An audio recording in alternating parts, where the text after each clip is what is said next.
the summertime read guaranteed to keep you on the edge of your beach blanket. I'm talking about the latest novel from a New York Times bestselling author and a Philly girl who's certainly one of our favorite guests here on Philly Live. The book is called The Unraveling of Julia, and the author is, of course, our dear friend Lisa Scottoline, who we are so excited to welcome back to the show. Lisa, thank you so much for being here. Are you kidding? I'm thrilled to be here. I always love talking with you. We always love having you. We're so happy to have you here this morning to talk about your new book. Congratulations.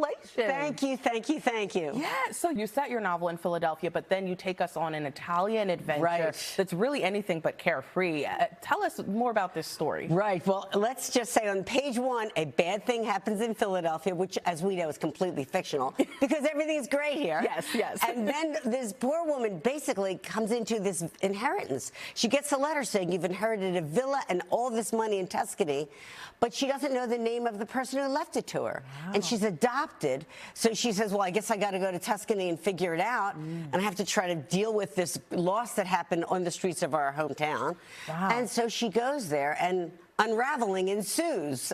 Oh my goodness. And you know, this is more than a murder mystery. The main character, Julia, is also dealing with a lot of changes in her life, as you just mentioned, and doesn't anticipate what awaits her in Italy. Well, I love that, because that's kind of like life. You're always trying to write a book, and I don't write with an outline, so it's like, wow, what's going to happen next? And so when this awful thing happens in Philly, which she has a premonition of, she starts to wonder, like, am I clairvoyant? Am I psychic? Yeah. And so she goes to Tuscany on this journey of discovering what is her identity, and does she have, like, psychic superpowers? And I think a lot of us feel like from time to time, gee, how did I know that? And I'm starting to believe now that there's more than meets the eye. Deja vu, empathy, all the things. Exactly. They used to call it women's intuition, but right? Well, it should still be called that now that you I agree. We get the credit. Yes, we do. And, you know, I take it that it was so much fun researching for this book, because you really do take readers through this Tuscan adventure, through these Tuscan towns and this book. What was it like to research? It was incredible. I mean, Tuscany is as gorgeous and wonderful and delicious. I drank so much Chianti, my teeth were turning. It was great.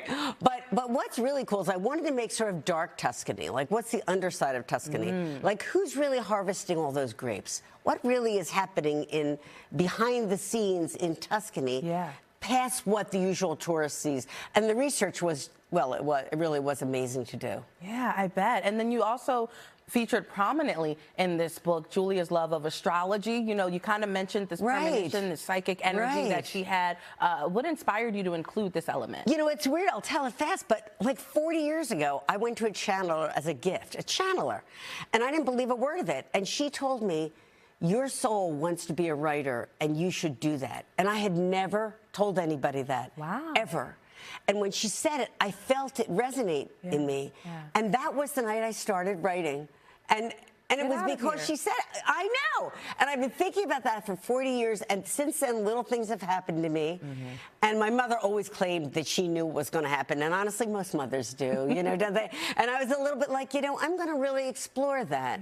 Because in a troubled time, we look to other things, faith, the stars, our spirituality is sort of up in question a little bit. And that's what I wanted to explore. Something that keep us grounded and anchored and focused. Exactly. Well, it sounds like this book was 40 years in the making then. I know, isn't that crazy?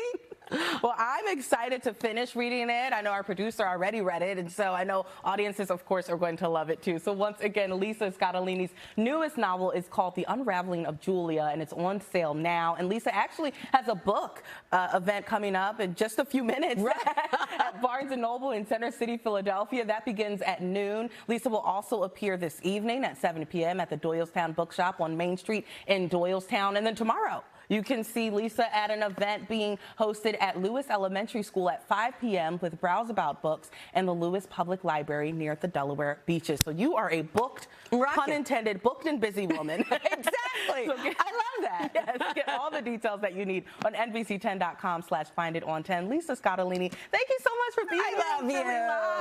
Live. Such a pleasure always.